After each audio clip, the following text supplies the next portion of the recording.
Hello everyone. तो आज हम बहुत ही आसान तरीके से जो पफ स्लीव्स रहती है, जो गोपी आस्तीन स्लीव्स रहती है, उनकी कटिंग और स्टिचिंग करेंगे। यहाँ पर नॉर्मल स्लीव्स मैंने ले ली है, लेंथ आप अपने अकॉर्डिंग रख सकते हैं। और जो स्लीव्स की चौड़ाई है वो यहाँ पर 18 इंच है। तो हमें साइड में दोनों तरफ 3-3 इंच प्लस करना है, मतलब कि हमें जितनी भी स्लीव्स की यहाँ पर चौड़ाई है उसमें 6 इंच प्लस करते हुए मेन फैब्रिक को लेना है, और जितनी भी लेंथ है उसमें 1 इंच प्लस करते हुए मेन फैब्रिक को लेना है। तो मैंने यहाँ पर इसी तरह से मेन फैब्रिक को ले लिया है। इसको हमने यहाँ पर फोल्ड कर लिया है। बीच में हम एक सीधी लाइन को ड्रॉ करेंगे और इस सीधी लाइन के साइड में हम एक 3-3 इंच पर निशान लगाएंगे दोनों साइड। अब हम यहाँ पर सिलाई को लगाएंगे, और आप ध्यान रखिएगा कि ये जो सिलाई है ये हमारे बड़े धागे से होनी चाहिए।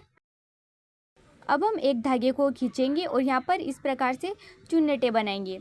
ऊपर और नीचे दोनों तरफ हमें इसी प्रकार से चुन्नटें बनानी है।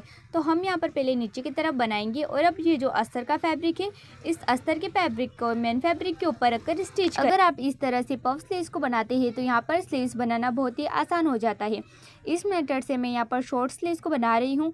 आप चाहे तो लॉन्ग स्लीव्स को भी बना सकते हैं। हमने यहाँ पर नीचे की तरफ सिलाई को लगा लिया है। अब ऊपर की तरफ हमें किस तरह से सिलाई को लगाना है वो देखते हैं। तो जो हमने यहाँ पर बीच में निशान लगा रखा था उसके साइड में हम 3 इंच पर निशान लगाएंगे, और मेन फैब्रिक और अस्तर के फैब्रिक को बस इस निशान तक ही हम सिलाई को लगाएंगे।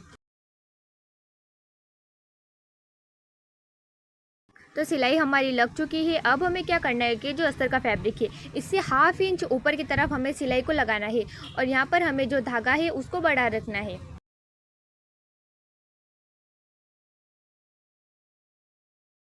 अब हमें यहाँ पर एक धागे को खींचना है और इस प्रकार से चुन्नटें बना लेनी है। जिस प्रकार से हमने नीचे सल को बनाया था ना, उसी प्रकार से ऊपर की तरफ सल को बनाने हैं।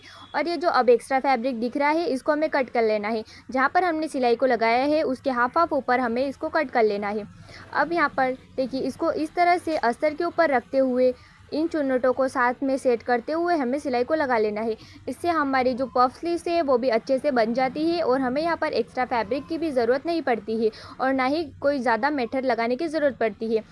देखिए, बन गई है ना हमारी यहाँ पर परफेक्ट गोपी स्लीव्स। अब हम इसके नीचे की तरफ एक पट्टी को अटैच करेंगे। आप चाहे तो इसमें बेल्ट को भी लगा सकते हैं, बेल्ट बनाकर, पर मुझे यहाँ पर शॉर्ट ही स्लीव्स रखनी है, इसलिए मैंने यहाँ पर 1/2 इंच जितनी पट्टी को लिया है। स्लीव्स को यहाँ पर मैंने उल्टा रखा है, उसके बाद पट्टी को सिला है। अब इसको ऊपर की तरफ लेते हुए सिलेंगे। इस तरह से हम इसको सिलेंगे।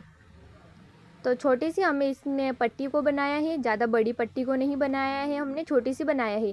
आप चाहे तो यहाँ पर बड़े पट्टे को भी लगा सकते हैं। तो स्लीव्स हमारी एक कंप्लीट हो चुकी है। दोनों स्लीव्स को हमें इसी तरह से कंप्लीट कर लिया है। वीडियो पसंद आता हो तो वीडियो को लाइक कीजिएगा और चैनल को सब्सक्राइब से ज़रूर कीजिएगा।